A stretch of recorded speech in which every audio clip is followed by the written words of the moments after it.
At the dawn of the current era, in year 1 of the Western calendar, there were about 300 million people on the planet, a tiny fraction of the 47 billion who had ever been born. For our early human ancestors, life was poor, nasty, brutish, and short. In their brief lives, women in these primitive societies probably had well over 4 children on average, but many of these women starved before they could complete their reproductive years.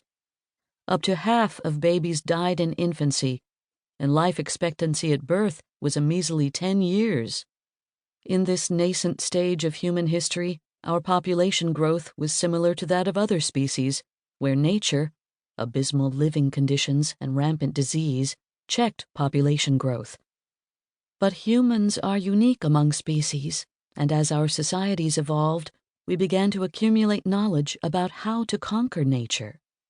Those alive in 1750 were less than 1% of humans ever born.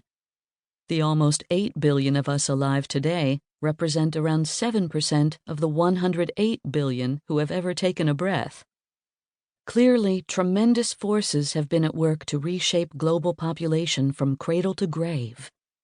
And these forces will be no less powerful in the future. If this were a story about demographic change in the 20th century, it would be a story about exponential population growth. It took from the beginning of our species until around 1804 for Earth to have its first 1 billion people, and in the 19th century we didn't add too many more.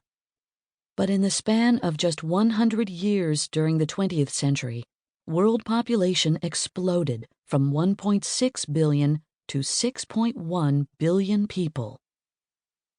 The story of the 21st century is less a story about exponential population growth than it is a story about differential growth, marked by a stark divide between the world's richest and poorest countries. We've come remarkably far, but in the 21st century, the world's population is still changing in ways never before seen.